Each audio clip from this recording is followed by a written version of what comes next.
Bawal ba ang erasures sa civil service exam? Kapatid, recently nag-post tayo na kung anong magandang ballpen ang gamit. Ito yon. Tapos, may nagtanong doon. Sabi niya, bawal po ba na magkamali kasi ballpen ang gagamitin? Kapatid, sasagutin niyo yung tanong mo. Nag-post si civil service regarding this before. Observe proper shading. Kung paano yung tamang pag-shade. Okay? Kitang-kita mo naman kung paano. Bawal oblong, bawal yung gitna lang, and so on.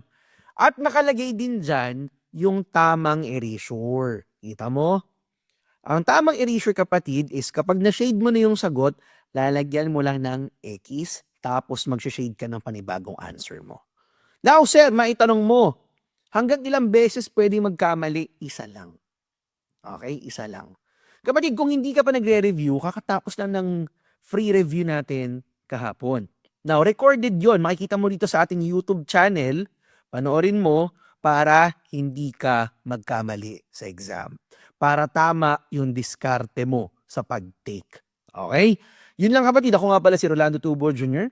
Kilala mo naman ako. Top 1 ng Civil Service Penology, Top 6 ng Civil Service Fire, Top 5 ng Criminology Licensure Exam, at kapatid, currently top 1 na may pinakamataas na rating sa NAPOLCOM exam. Akong bahala sa'yo.